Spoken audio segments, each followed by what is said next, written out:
You are live. Good morning, y'all. Do I have to wait 30 seconds for Martin?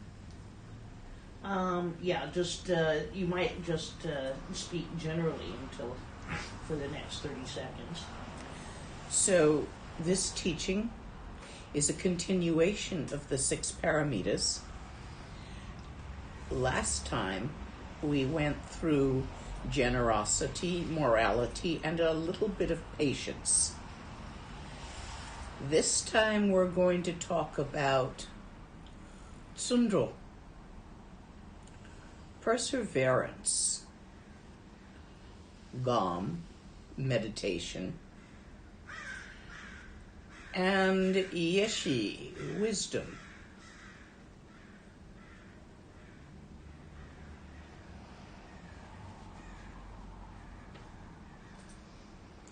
Chuku kunduzongo gomboyi dorji sempa garab dorji dang shere singe badu shin labde dedamazan tata tusum chi Dzogchen jupe lama la solwa deb agim pema junela solwa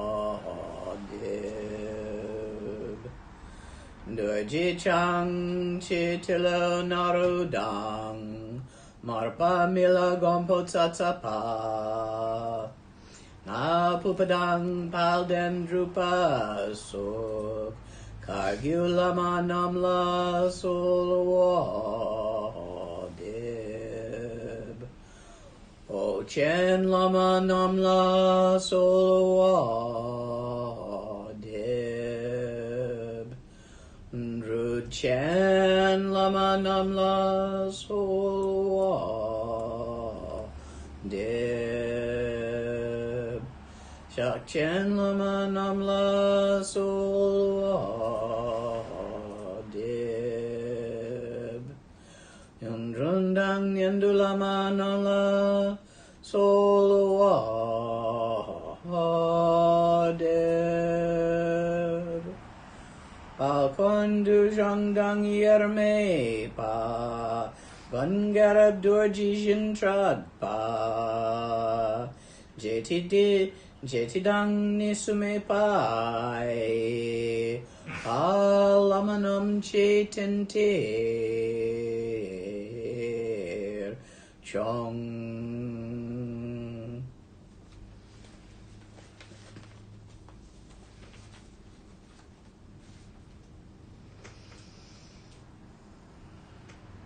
Patience, I think you understand. You needed to practice all of these. You need to be patient. In order to practice generosity of body, speech, and mind. The same for morality, for gewa, rather than digpa.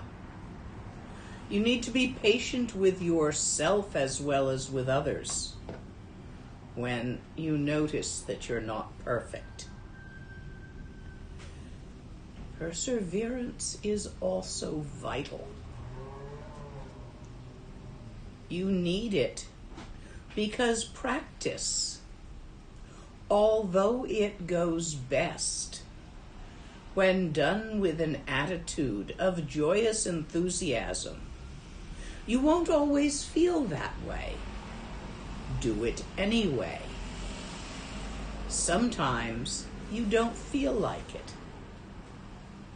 Be patient and preserve. Do it anyway. Sometimes you do feel like it. Do it anyway.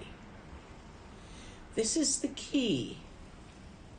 We all get to a point where we do not experience a difference in our meditation between in session and out of session. Don't stop making sessions. Do it anyway. Enlightenment cannot be grasped because it's not a thingy. It does not have causes and conditions. You cannot build it, create it, be good enough to get it.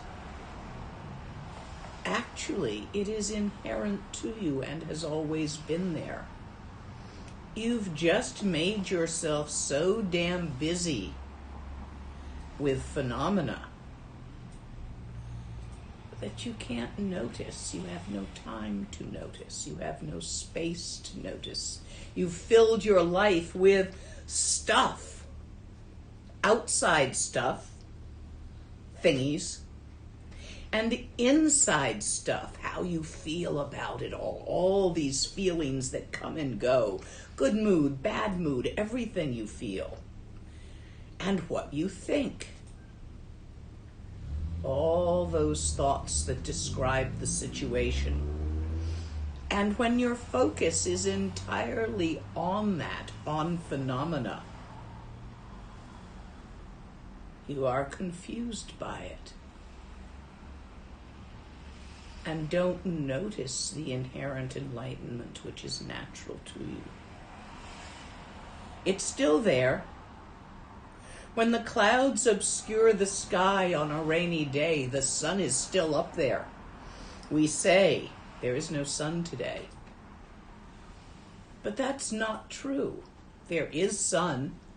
There's just clouds between you and the sun, so you can't see it.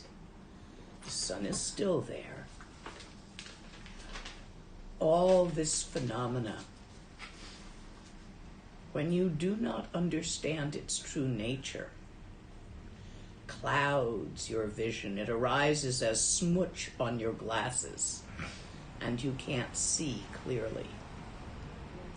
You need perseverance to keep going through the variety and the assorted feelings that arise and dissipate, and other ones arise and dissipate, and the moods, and the overwhelmedness, and the fear, and the desire, and the hope.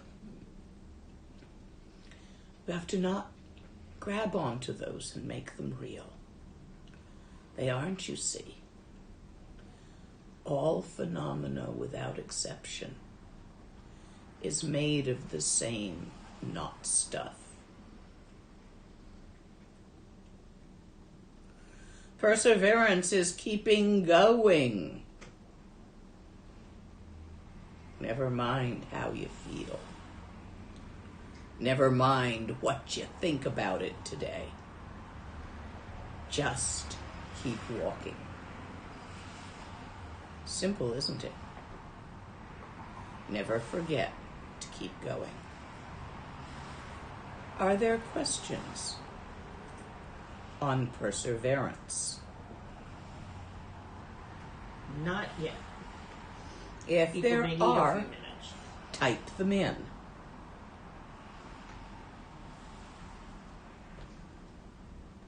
There will be days when the last thing you want to do is your practice.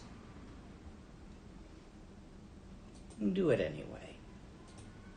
There will be days when you are too frightened to focus your attention. Look past the fear and unfocus your attention on it. There will be days when you are so delighted by the arising temporary circumstance of that day. The sun has finally come out. Someone you care about has come to town. Something wonderful is happening. And you don't want to practice. You want to go enjoy at practice anyway. Regardless of what ethereal, moving, changing phenomena arises, practice anyway.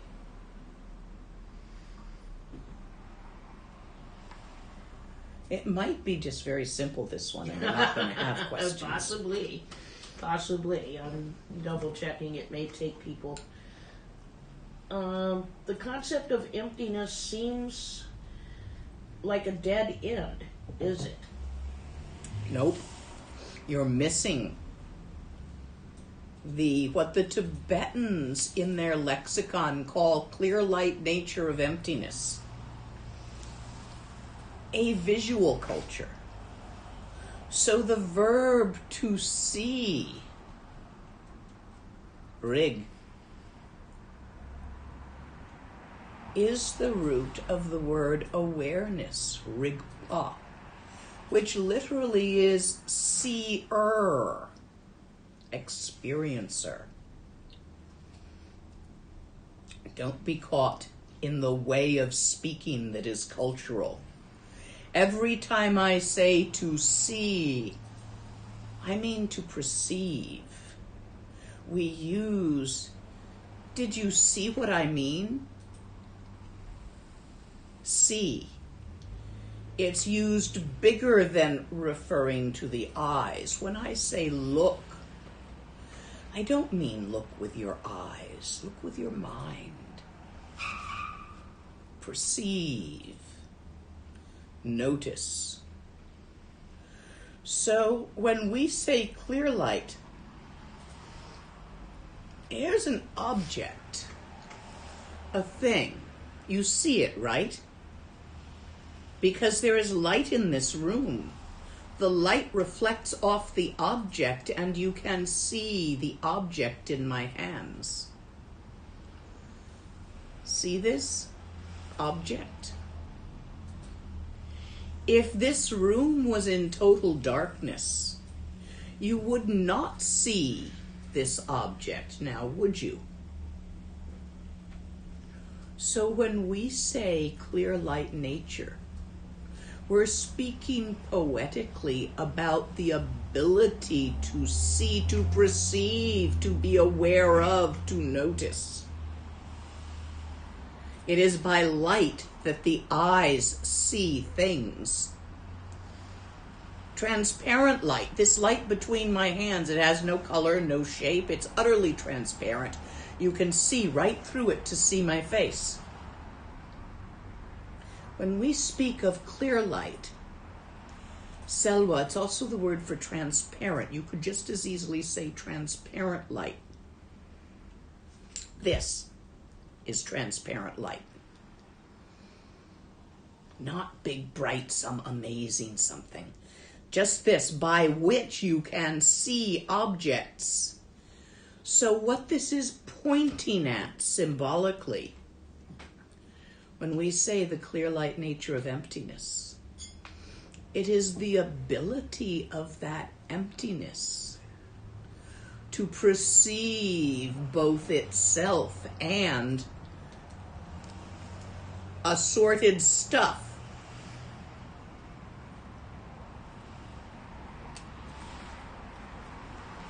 We call that the Sambhogakaya nature of mind. We call it clear light nature of Dharmakaya. We call it vitality of natural mind.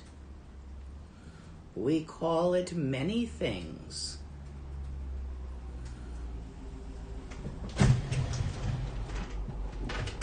Yeah, I'm gonna do this again. I do this all the time.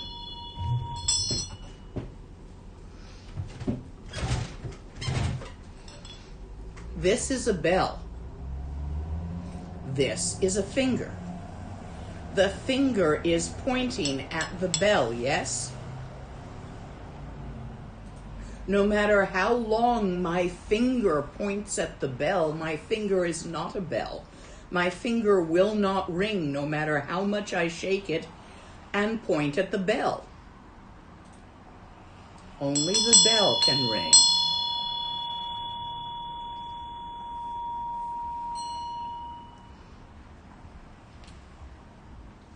The words, the analogies, all of this are the symbols that point. Emptiness is alive. The universe arises out of emptiness as emptiness, by the vitality of that emptiness. If that vitality, that innate aliveness, was not an inherent characteristic of that emptiness, then nothing could arise, because there would be no perceiver. The perceiver is really Sambhogakaya nature of mind, not separate. Sambhogakaya is the clear light nature of Dharmakaya, and all that manifests phenomena. Inner phenomena, thoughts, feelings, outer phenomena, stuff.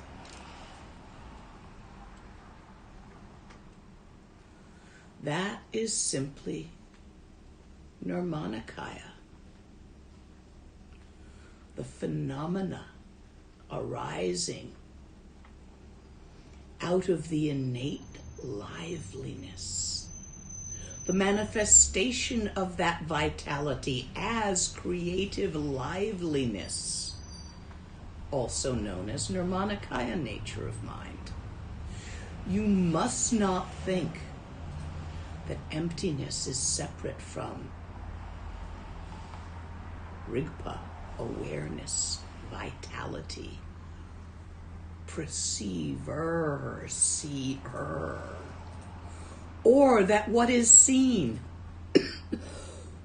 thoughts, feelings, and stuff, is in any way separate from the seer of it. For a more detailed explanation of how this works, go read a few texts on quantum physics. There's nothing in there. Matter made of thousands of little bits moving. There's no bits. Matter is simply made of movement. But these are all analogies, ways of expressing it in language. Mathematics is another language. You can express quantum mechanics in mathematics as a language symbolically pointing. But you'll never get the finger to ring the way the bell does. Anything else coming with questions? I see things appearing on the screen, but it's too far away for me to actually read them. Is there a text this teaching is based on? Thousands. Go Google it.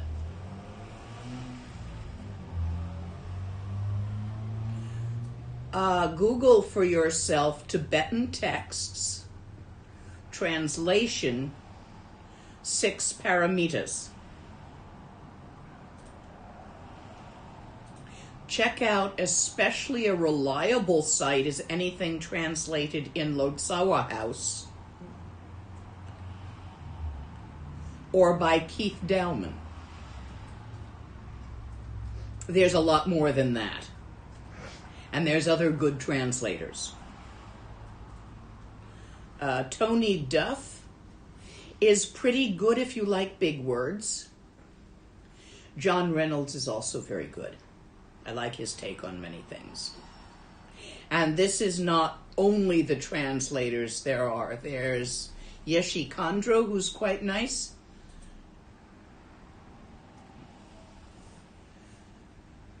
And I can't even name them all.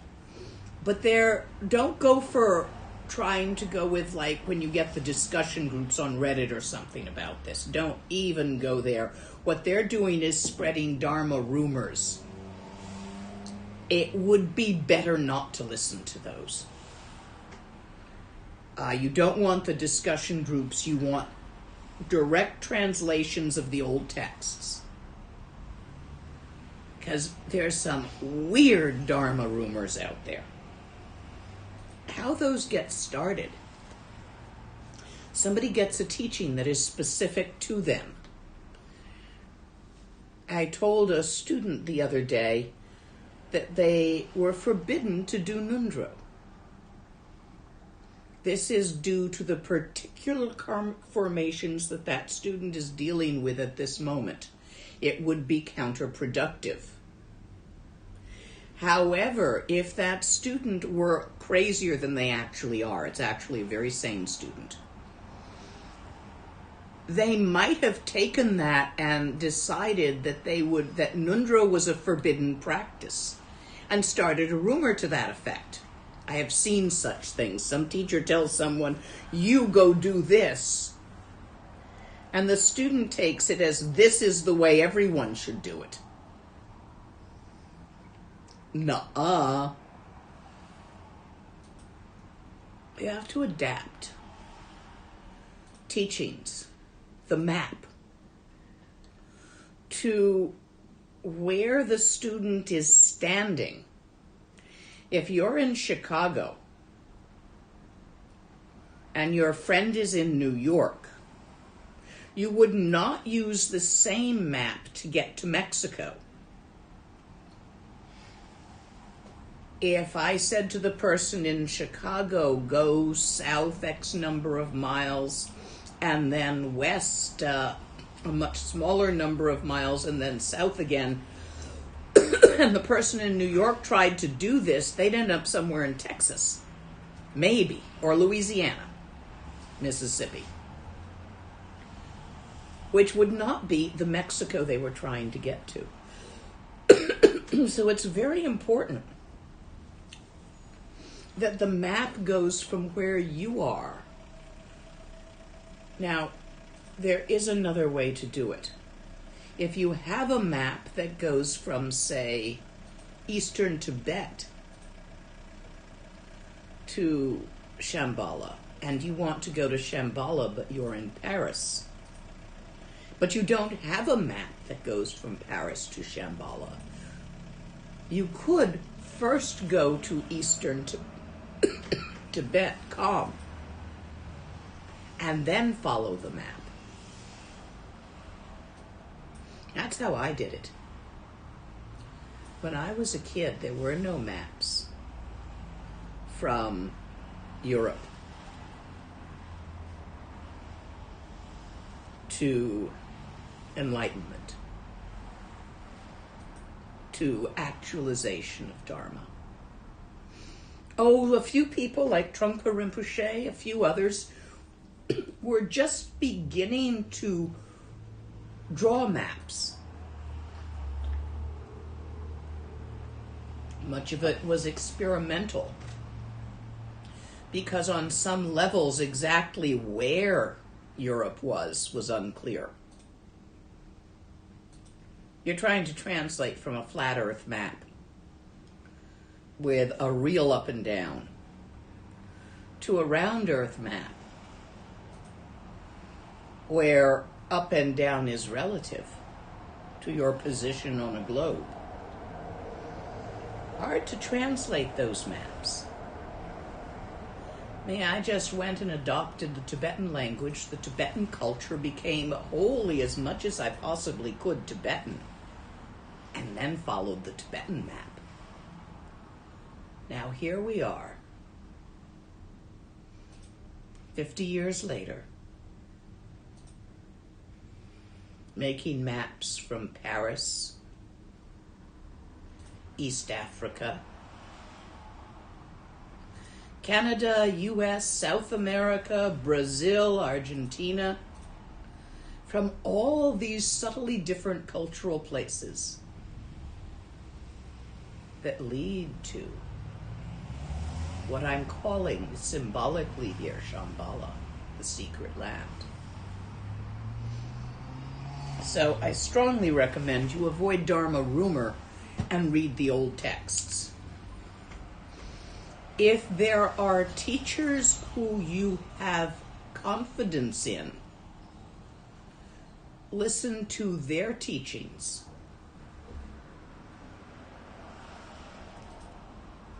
On this subject. Other questions? Yes, there are. How does emptiness relate to perseverance?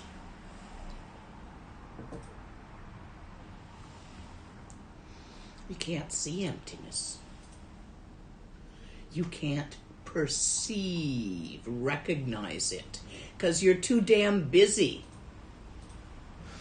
You have to preserve at peeling off the layers of your created busyness to see the inherent natural state of emptiness in all its glorious vitality and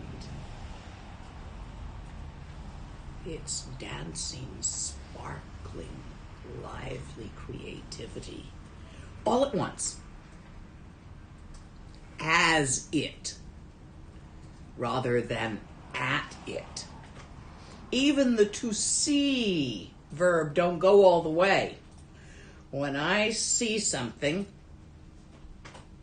thingy, I'm here and it's there. Subject, I, Lama Lena. Verb, to see. Object, candlestick. That is not actually the reality. When I look at the candlestick, the looker and the looked at are not separate. The me of this moment, the moment of looking at the candlestick, is created by, influenced by, changed by the candlestick. What I am thinking about the redness, about the light coming through it, leading me to then have a thought about the crystal I hung up and wondering when the rainbows will get here. It has a certain angle of sun to do that. And then thinking of buying, all those thoughts are arising because I am looking at the light through the candlestick. I am what I am thinking. I don't have thoughts. I am my thoughts, my feelings, my perceptions. I am infinite open awareness. There is no conflict between these two things. You're grasping the word emptiness. It doesn't ring no matter how much you shake it. It points at something beyond concept, empty of characteristics, empty of center, edge. Here, there, big, small. Not a void.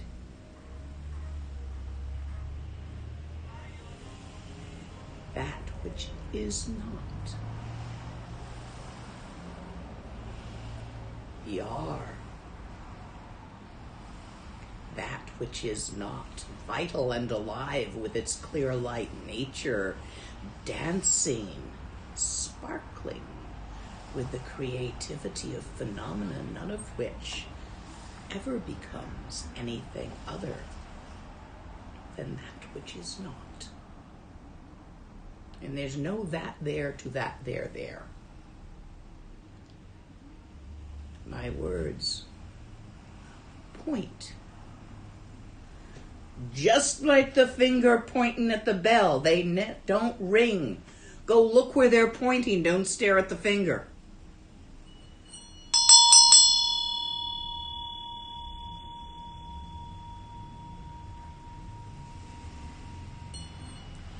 Next. So the follow-up is, are you talking about how this relates to perseverance, in persevering in trying to see that? Where does perseverance come in? You can't get anywhere by trying to see that. What you need to do first is remove. Look, I have not cleaned my glasses for a couple of days. Yeah, I do that. Yuck. No matter how hard I try to see clearly through this because I have not cleaned my glasses for a few days,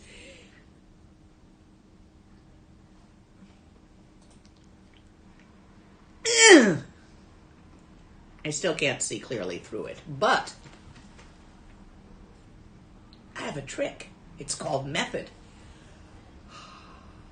Tab in Tibetan. I'm going to clean my glasses.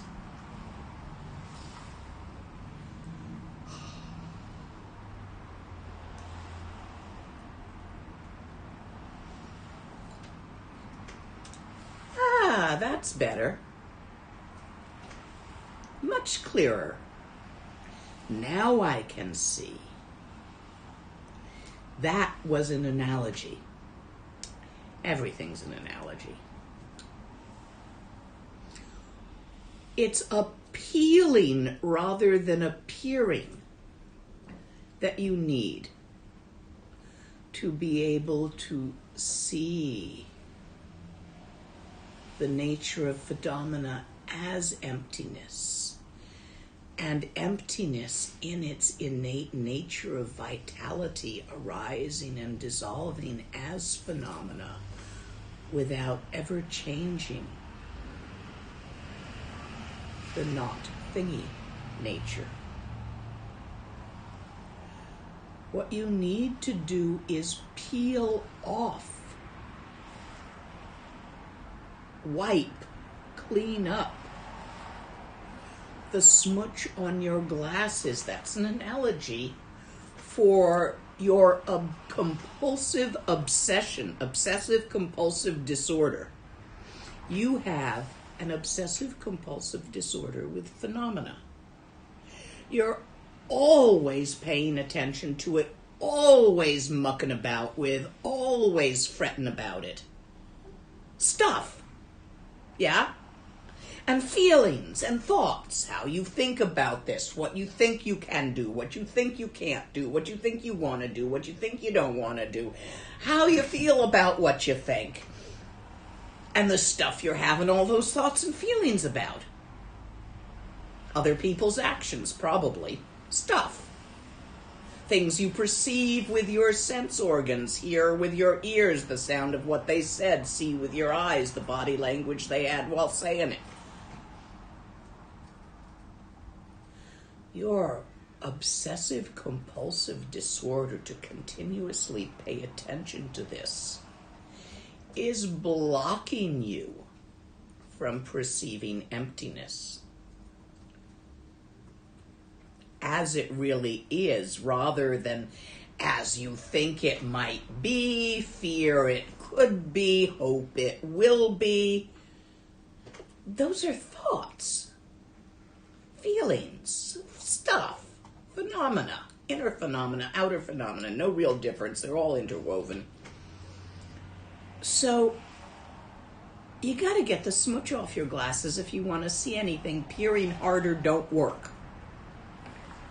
This brings us to the next paramita. Gom, meditation. That is how you peel your obsessive compulsive disorder off of the true nature of reality.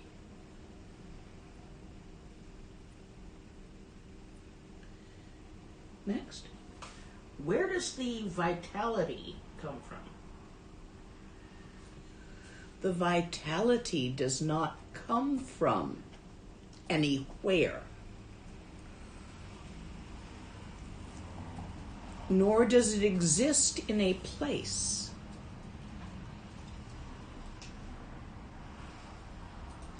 Time, as you know it, is an idea.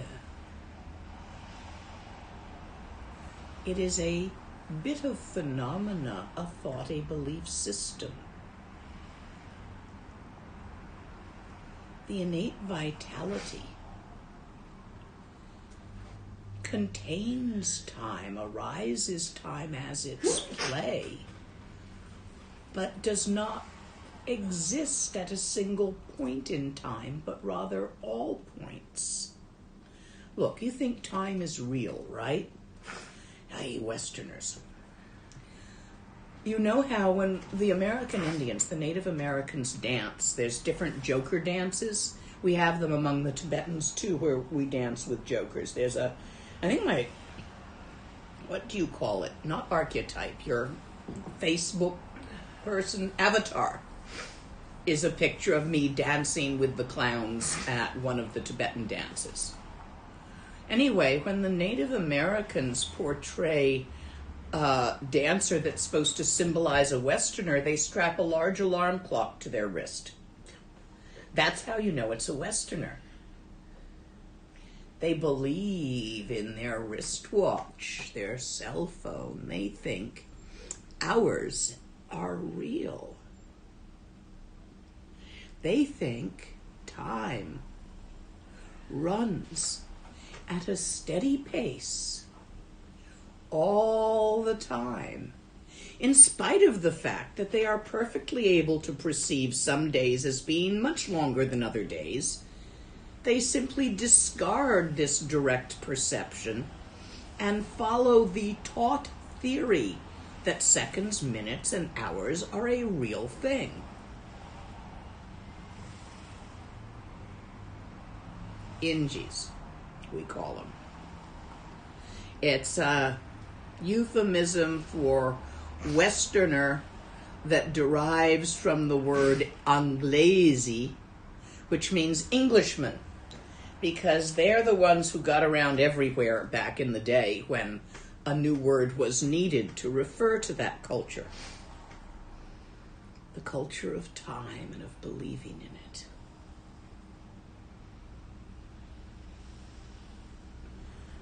I could tell you stories with the Native Americans, how we laugh at the Westerners who don't have the sense to get in out of the sun because it's time to do something.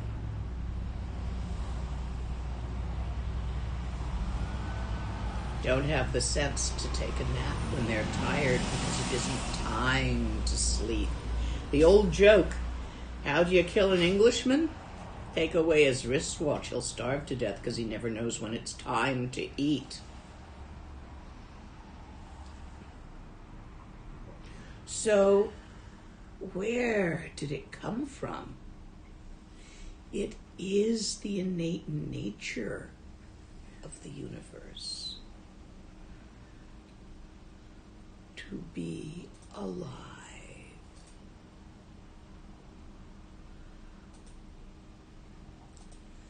Next question. How can we persevere through physical pain? Take a pill. I highly recommend ibuprofen.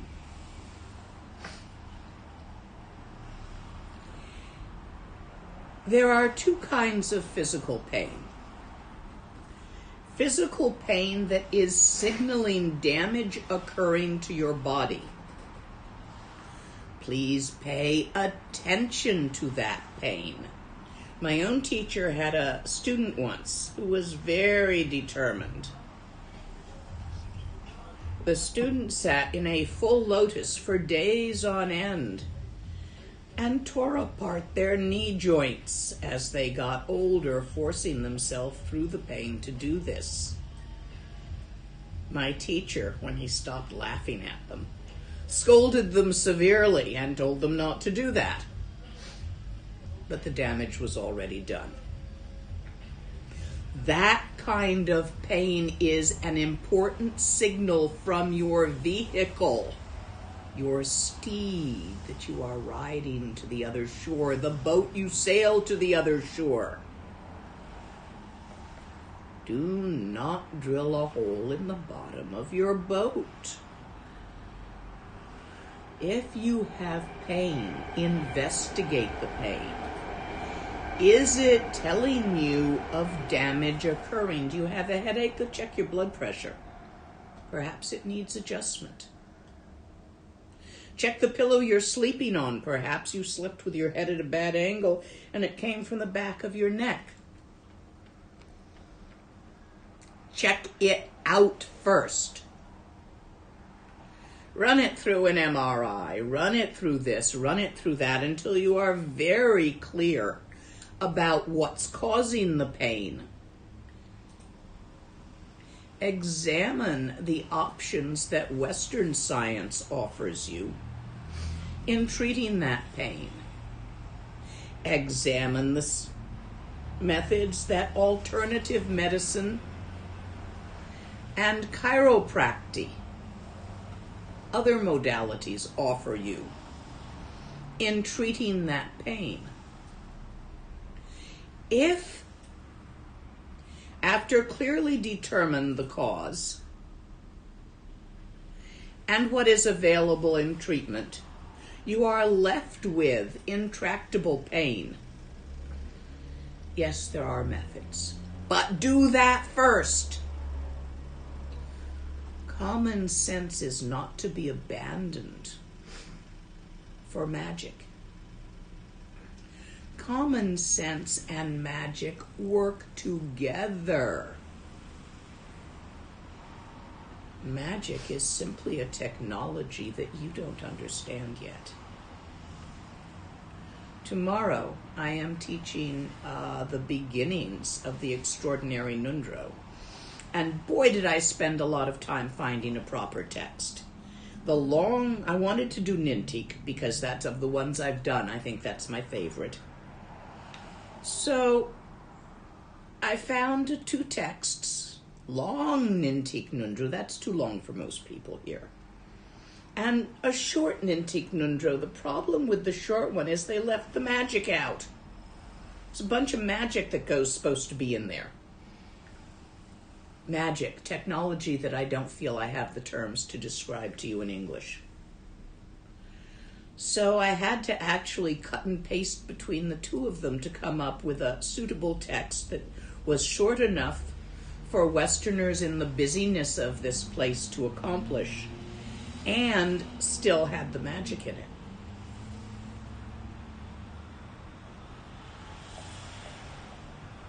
The short ngondro that I found was designed for someone's 2nd, 3rd, or 4th ngondro after they've accomplished the magic part of the ngondro, where you're just doing a quickie in a particular lineage because of a practice. Magic is real, but it is not instead of common sense. They work well together. So with pain, first, common sense, then magic.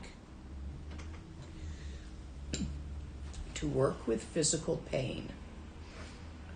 And I have, at my age, as any others of you who are getting on for 70-ish, pain. The body gets old, joints get messed up. Which one is it? Yeah, this one. See the way it bends? Yeah. Sometimes they swell and get red, too. It's part of old age. I have osteoarthritis. I've had both hips replaced. The trick, meditatively, to working with pain, once you know what's causing it, and you've decided to do your damn physical therapy and work through the pain with a clear idea of what is the limit to what's good for the body and what's pushing it too far, there is a way of entering in. Ooh, how to describe that? Where the pain remains, but it doesn't hurt. It remains as a physical sensation, but it isn't annoying, it isn't distracting, and it doesn't hurt. Now, I will speak to my skills after on towards 50 years of practice. I can do that, but any pain above a level of a 5, on the Western pain scale, I have to actually sit in a meditative position to do it. If it's above 5, I am not likely to be able to work well with the pain and not be bothered with it while running about cooking supper or cleaning the house. So when I need to run about, cook supper, or clean the house, I take a pill. And when I don't need to cook supper or clean the house, then it doesn't bother me. I just sit there with it and don't do things. And that works for me up to 8, 9. It hasn't gone higher than that.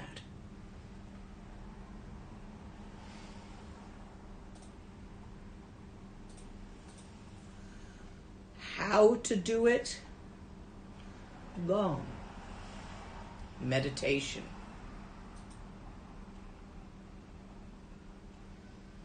But you have to be good enough at meditation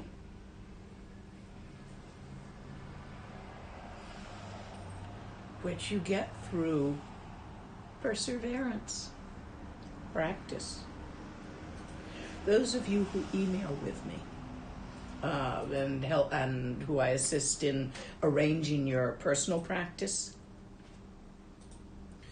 so that the map is going from where you are, not where you want to be, but from where you are to where you want to be. You will notice that half the time what I send back is, keep going, practice. No, you're not done yet, keep practicing. I'd say that is the reply to fully half of the emails I receive. Because most of you are doing your practice right. You just need to keep doing it. Take some time, paramita of patience. And perseverance. They actually go together. You have to be patient enough to persevere. Next question. Should I persevere to continue my practice and give gewa at the end, even if it was a broken practice with negative thoughts intruding? Or do I skip that? When have you ever done a practice without some kind of negative thought or confusion intruding? Can you really do that? I can't. My thoughts are all over the place when they happen. Sometimes I'll sit for a while and I'll not be thinking. Sometimes I'll sit for a while and I'll be thinking, and the thoughts are positive and they're negative and they're this and they're that. Who cares? They're just thoughts. They're not made of anything. You can't even sit on them. Yes, continue your practice. It's almost impossible to do an entire practice session without having thoughts arise. I, Lama Lena, have thoughts intrude on my practice sessions. So what? They do that. They're thoughts. The nature of the clear light nature of the emptiness, that vitality, it can think. It can feel. It can perceive. And the thoughts, feelings, and perceptions are not other than that vitality as emptiness in emptiness arising and vanishing. Don't make a big deal out of them. They're just thoughts. Next. During practice, I have feelings that being Homo sapiens is something disgusting and repulsive. How do I deal with that? You probably were a god last time, and you're homesick. Those are feelings. They're made of the same thing as a thought. Look, only on what we call the human level is the door out. Now, it's not just Homo sapiens on the human level. There's all sorts of critters. Nagas are human. The gods of what are called gods of desire are fairly human. But once you get up into the gods of form and formless, they are not. They're trapped. Once you get down into the animal realm, 99.9% of them are trapped. A few get lucky due to their karma.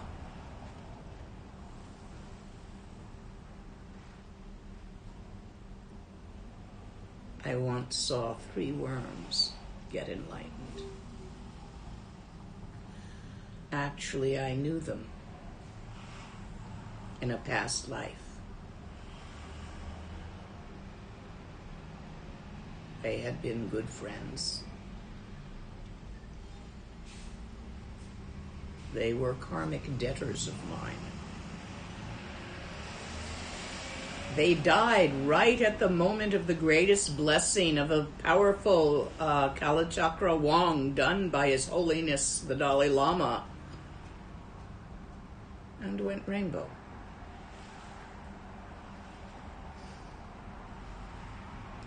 I was quite surprised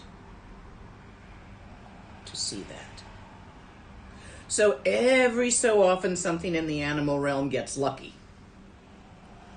Or has previously, they were yogis previously, created the karma for this, but then had an oopsie and ended up as a worm or something, a bug, a cat, a dog.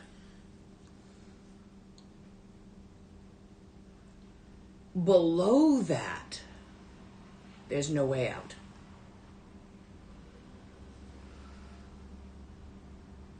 The pretas are too distracted by desire, hunger. The hell realms are too distracted by pain, pressure, fear, anger. The gods of form are too distracted by bliss, and the formless gods are too distracted by emptiness. So it is an incredible thing to have been born in the human realm. Yes, Homo sapiens have stinky pits, juicy cunts,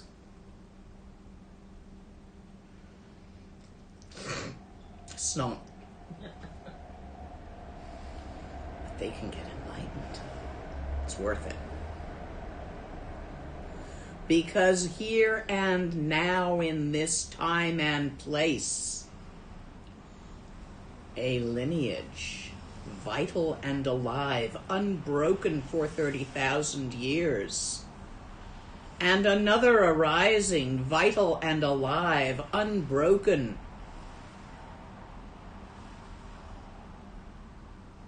for about 20,000. No. When was the Buddha? 10,000 years ago? At least, yeah. Somewhere around there. Somebody check dates. I'm old and have no memory. For that to be still existent here at this time, accessible, and you have the interest and ability to pursue it. Damn, honey, that's rare.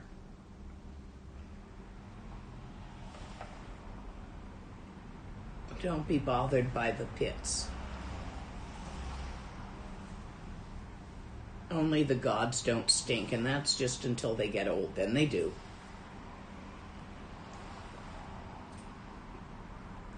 Go do the ordinary ngondro. It should make you feel better. With mantra practice, is it still useful to sing it while doing other things such as bottle feeding orphan kittens? I am overrun with orphan kittens who need my time nearly all the time, so the opportunity to sit has been squished. Secondly, helping kittens... The answer to that is yes, very much so, both for you and the kittens. Next. Secondly, what can we do to help them be as lucky as those worms? But you already said it, the mantra. Just sing the mantra when you feed them. Any mantra. Your mantra, the one you like. From the heart. It leaves an imprint, whether they'll be as lucky as those worms or simply lucky enough to end up human with opportunities, or we'll see. Much will depend upon the individual kitten's karma. Where are you located, person with all the kittens? I want another kitten. Oh, Tiny one. Or one that's been hand-fed. well, weren't we just talking about cats that brought their kittens to us? Yes. I probably don't need another kitten. Yeah. Wanda Rinpoche, remember, blessed a set of kittens. Yes. And only one survived. The other 3 seemed to burn off their karma quickly and died again. Meanwhile, Redux is doing well. Yes. So, a question here. Do you mean gods and goddesses cannot get enlightened? Most can't. Why would they? They're having such a good time. Why leave?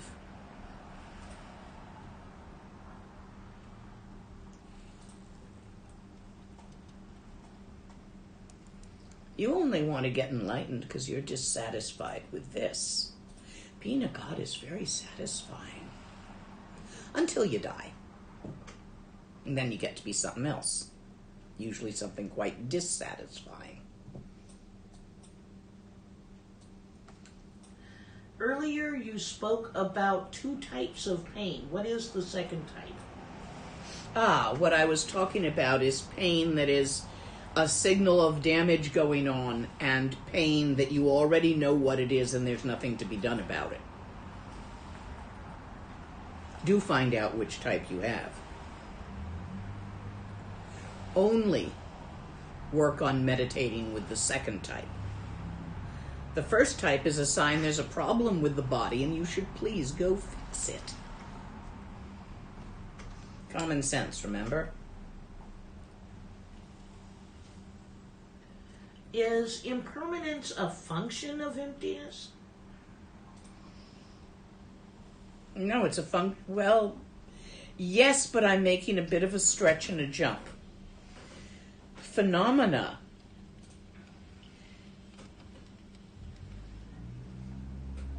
is a function of vitality which is inherent to emptiness. Impermanence is the nature of phenomena. So yes, they're all the same thing, but they are different aspects of that thing.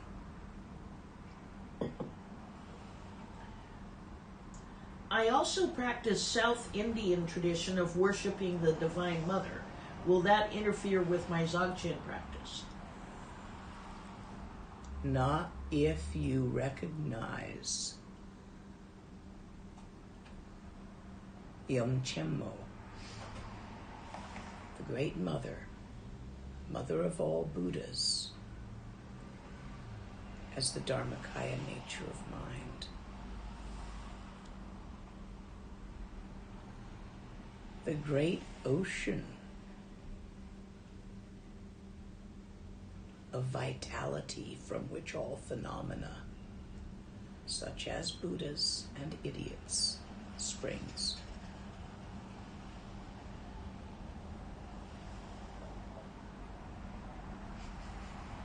If you step that far in knowing her, then it will help your Dzogchen practice. Next. A follow-up. The kitten practitioner is in Tunisia. I can't get kittens from Tunisia in these times. But they work with a charity that gives them, sometimes gives them Tibetan names. the animals. Sweet. That's also auspicious. We give auspicious names to beings that when you call someone luminous awareness, a part of them comes to instinctively live up to that or recognize that they are luminous awareness because that's their name. So it's very helpful to give such names.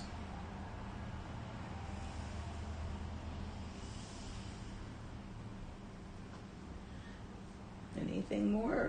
One question here. Is perfect perseverance the absence of giving up, the freedom of having a goal, the continuation of the Tantra?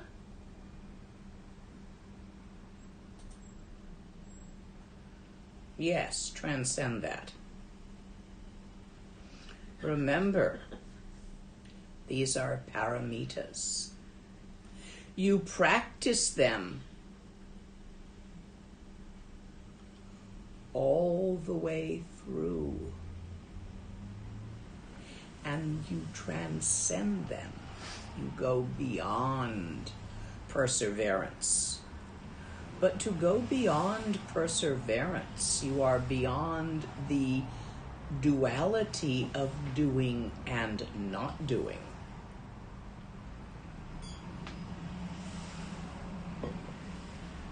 I want to spend a little time talking about meditation. There are many kinds.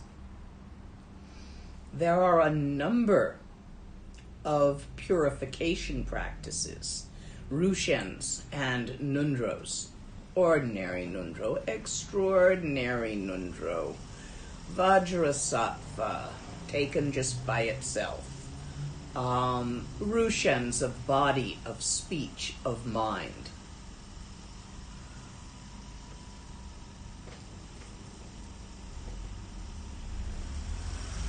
These are all the cloth I wipe my glasses with, which at the moment is my Zen, but yeah, whatever.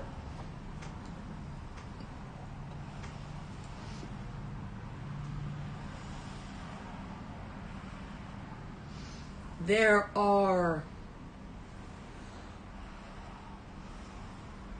symbolic practices of tantras, and you can include these preliminaries, purification practices, in tantras as a tantra.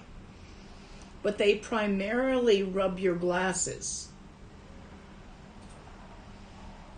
There are also practices where you dance the dance through to full enlightenment again and again. You follow the map of symbols, which is the nature of Sambhogakaya, where all the gods and archetypes are born. The innate creativity of vitality. You follow these patterns, which may well contain some purification patterns as well, through symbolically to no pattern. This is called sadhana practice. Most mantras are in a sadhana, although they can be done without doing the full sadhana. These are symbolic, repetitive practices. Monlam is a practice of recitation. When you just do a mantra, that's often considered monlam. Monlam is wish path. You state an intent. Most of the friggin' translations say, may I be reborn in Dewa Chen. Who are you asking permission from? It's not in the Tibetan. The original text says, I will take rebirth in Dewa Chen, not may I. And yet that is the traditional way. It's always been translated into English, so everybody translates it that way. That's not what it says. You're repeating again and again your intent to do so. Not again and again asking some big daddy's permission to allow you to do that.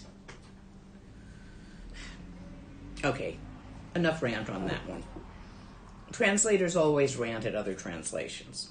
It's because there is no right translation ever from one language to another. There are only possible approximations. So everybody else's guess at the closest approximation is never quite satisfying to everybody else. Even my best guesses, I'm always re-guessing myself half the time when I do translations, which is why I do so many of them just off the cuff. What do I think it says today to this person I'm talking to in English?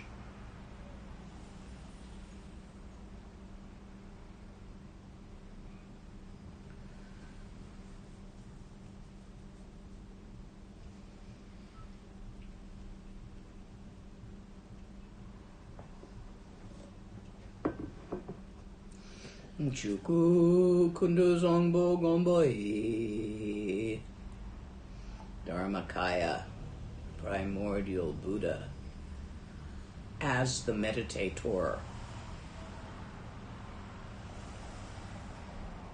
seen as the meditator. Just one line there. Now, I might have said that quite differently, and it would still be accurate, or as accurate as we can ever get. Yeah, texts are fun.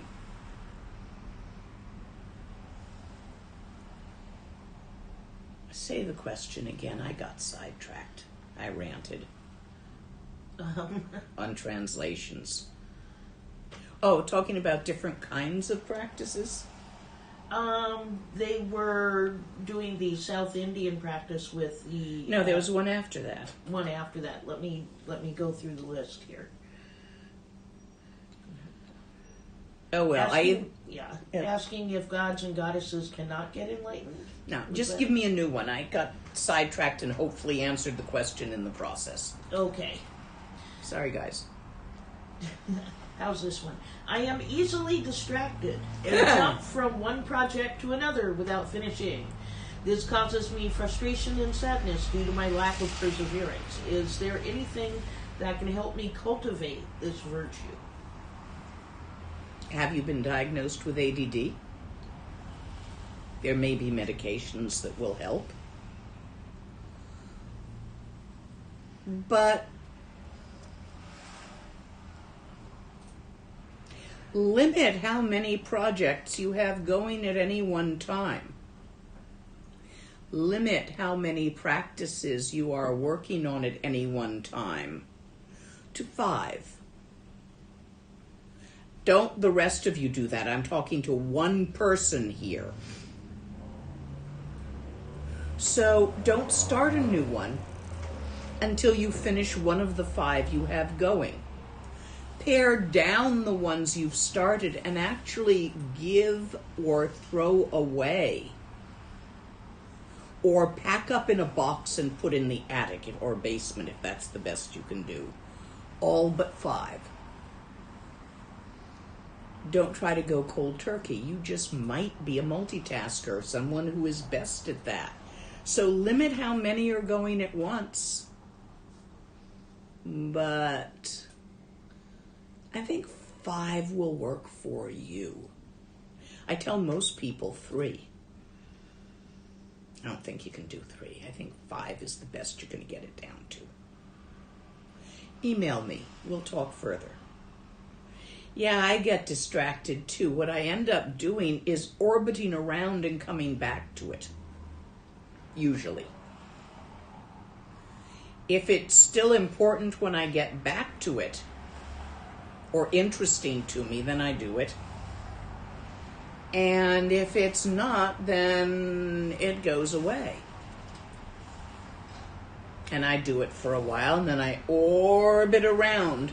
But I usually keep it down, like there's only about 3 texts I'm reading at the moment. And the rest got stuck back in the bookcase so that all my books weren't piled in my bed. I had a fine lover, that was Joy, actually, when we first got together.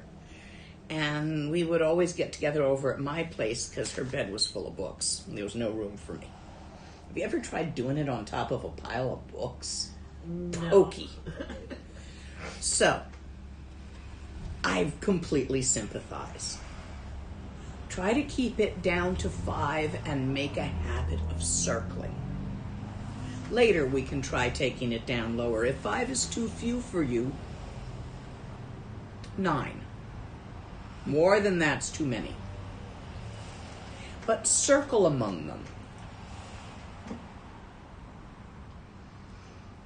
If when you get back to one in your circle you have no interest in it, pack it up. Put it back. Put it away in the place those things go. Feather dillybobs for my hats, which I haven't opened up for 2 years, are on a top shelf in the craft room. Like that. For a while I was quite into making and wearing those. When I do a lot of practice, I often attract people with severe mental problems who just want to be around me. I wonder which practice can I do to bring them some serious benefit. Manis. You will also probably find you attract cats.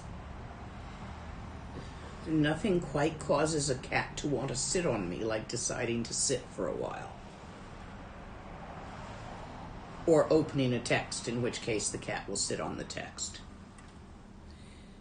I think practice glows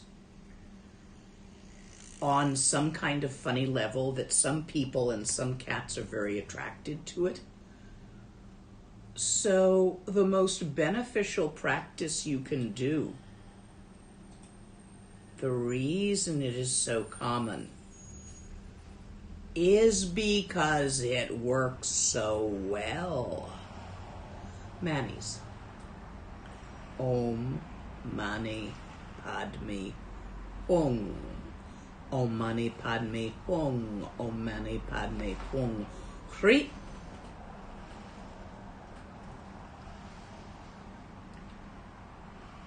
Jan, one of my students and a dear friend, is leading a group in that practice. When is Jan on? I think it's Sunday or Saturday. Of this weekend or next? This weekend. I'm looking at the schedule now. It was either this morning or tomorrow morning. The Treksha or No. the Chinrezig? Chinrezig. That's tomorrow morning. Tomorrow morning. What time? That is at 9 a.m. Pacific time. 9 a.m. Pacific time tomorrow morning. And they need to go to the site to get details. Go to the website, my website. Would you type the URL in again for people? Yes. And we'll give you details of how to access that. And it's just a group practice. But you might enjoy it. Lama Tashi, another student of mine, does a group practice which has already happened this week. It was this morning. I think about that same time, 9 a.m., with just sitting and meditating. Because sometimes people working together can synergize. So this is available to you all, should you be interested. I want to talk a little bit about meditation, because it is the next paramita.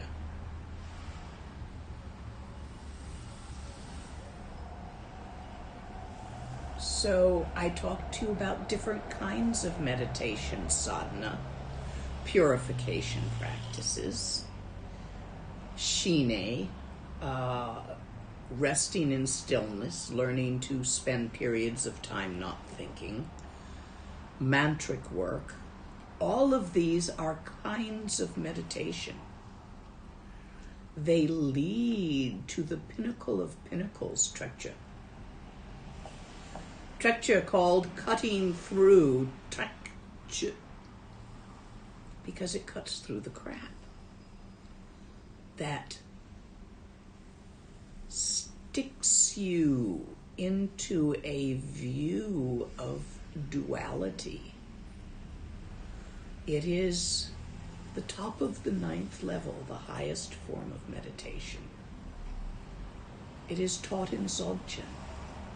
For a full teaching on that, I believe the 3 words that strike the heart by Garab Dorji, Tiksunedet, is available on the website, canned, recorded, both by me and amazing of all amazings, by my teacher in Guru Rinpoche's practice cave.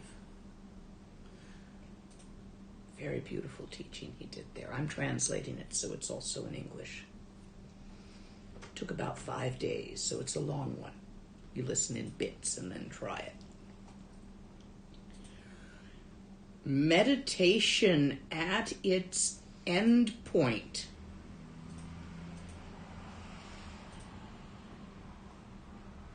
is non-meditation.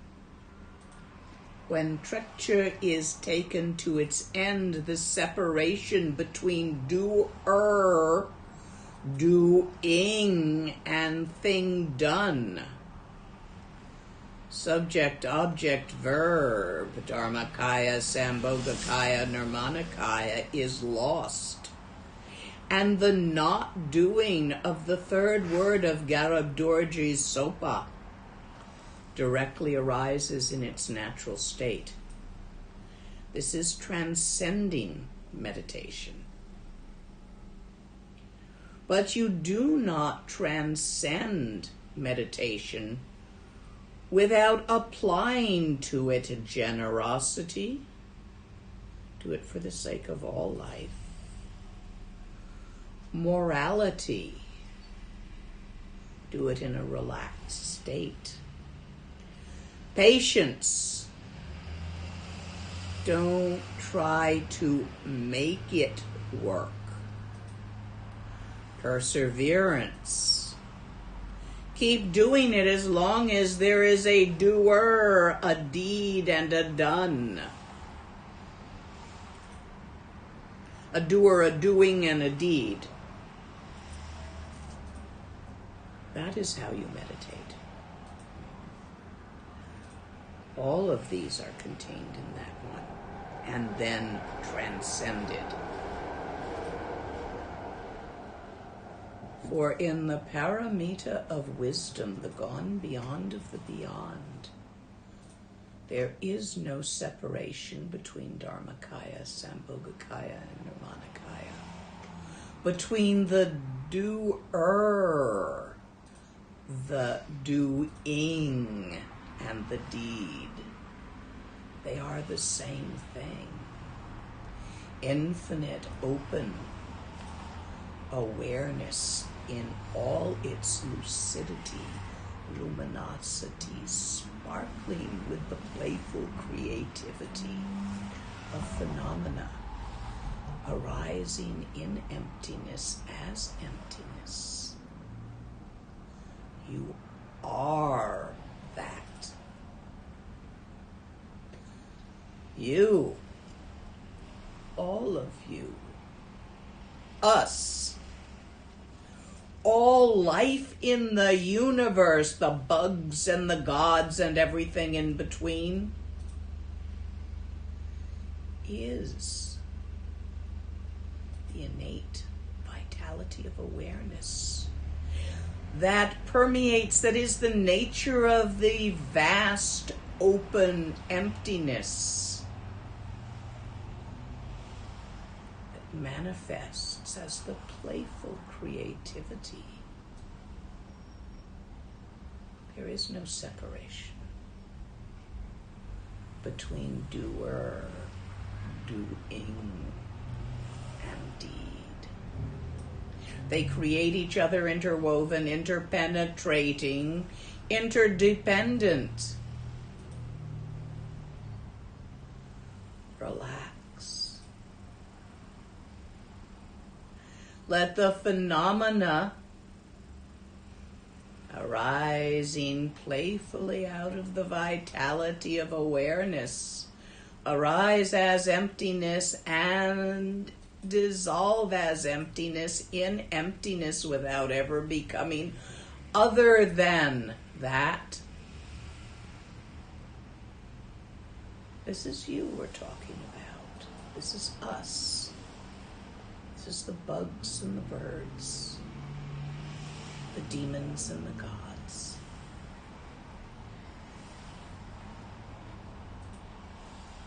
Simply the dance of awareness in vast openness.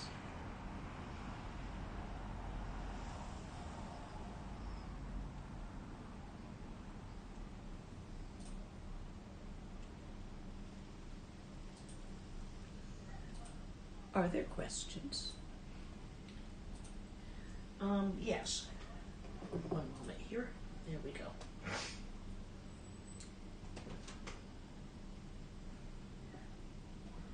Almost had it. I'm in Los Angeles. Where can I go to get direct introduction into Dzogchen teachings? Friggin' hell, I just gave it to you.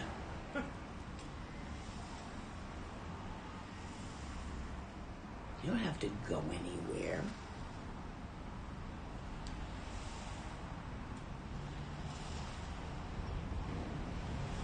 We believe it transmits across the internet.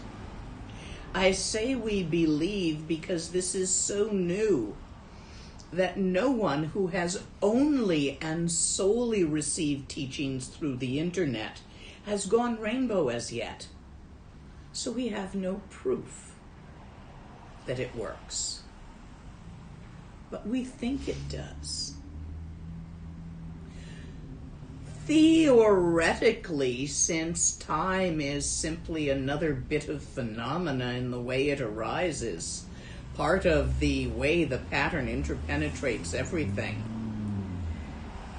recorded should work too, but we are less certain of that because of the telepathic component, which should not, from the side of the teacher, be prey to here and there or now and then, but may well from the side of the student. So it's cannibal for students who are able to step outside of time to catch it. And it's transmittable for those who are able to step outside of space and catch it. And if you can't do those things, try a few purification practices and some manis and some other things until you can. Because right now, nobody's doing in-person teachings. And then, of course, you get to practice the paramita of patience if you are uncomfortable receiving it over the internet. But that's from your side, not from anybody else's. You can practice the paramita of patience until there are teachings in person, if you really want it that way. It's up to you.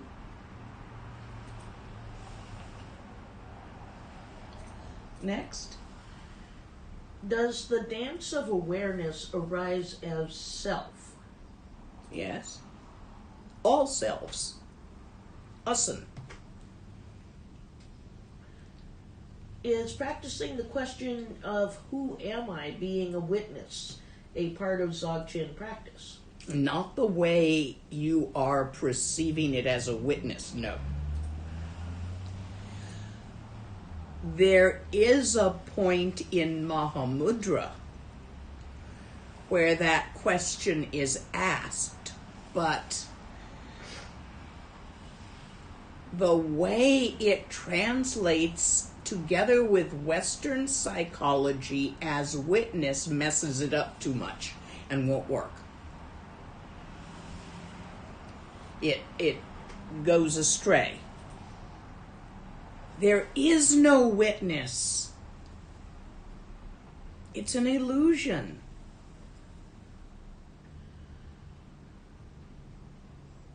You are what you witness. There's no separation there.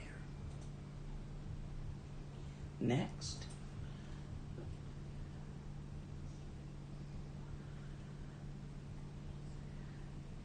Does one have to be Buddhist to practice Dzogchen? Nope. Next. That's all of the other questions. Okay. The one that we lost earlier had to do with perfect perseverance, being the absence of giving up or the freedom of having a goal. Okay, don't think of, although the perfection of the Paramitas is one of the ways they say it, that perfection does not mean what you mean by perfect.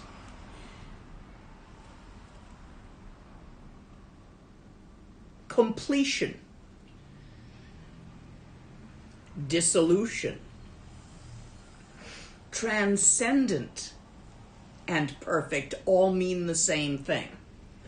Go chew on that. I think we may have finished. I didn't think so, too. I'm just doing a last check on questions here. What can one do if trying meditation sets off an array of different kinds of psychiatric problem states? Mantra, sadhana. Not all meditations will set those off. Therefore, gently exploring which ones won't and avoiding the ones that do for the time being would be your best bet. Rarely will manis set that off. Designed not to. Try manis without a sadhana and then slowly and gently see if you can do it with a sadhana. Do not attempt Mahamudra or Dzogchen at this time. We need to get a little bit more purification done in a very gentle way for you so that you do not have too many side effects in this way. Capiche? So we're going to start gentle with manis and ordinary ngondro, which is thinking and understanding things, together with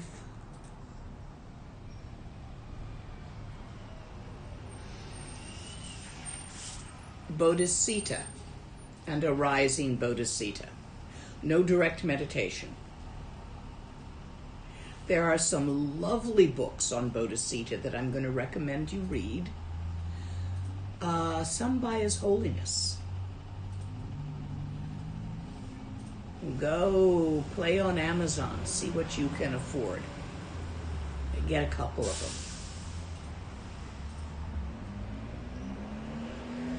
them. Read books on bodhicitta. Say Om Mani Padme Hum gently and softly, just singing it while you take a walk. No sitting. Not now. And get in touch with me by email and we'll work with this further. You need a particularly gentle entrance. Certain entrances and ways of going. You've got some PTSD. That's what's causing these symptoms. And we're going to have to just sort of gently go around it without stimulating it until we can get behind it and fix it. Fair enough? Email me. And I think, are we done or did anybody else come through? I think we are. Let me just double check on questions here. Are you all satisfied? I think so.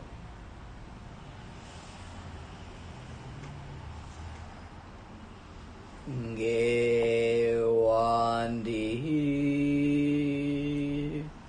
Nur Duda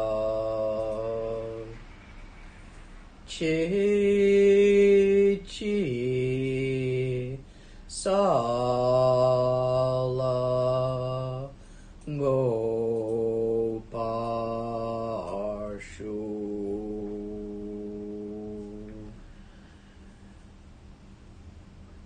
May all beings be happy and find the true cause of happiness. May all beings be free and find the true cause of freedom. See, I'm doing it too. I'm saying, may I. Inji. Yeah, I am one. Oops.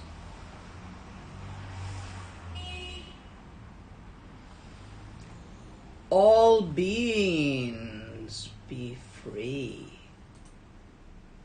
beyond time and space, as it is, so be it. We are complete. Okay. Some of you I'll see tomorrow. And the rest of you I'll see next week. I think next week I'm teaching Mandareva. I think. It'll be on the schedule if it's the case.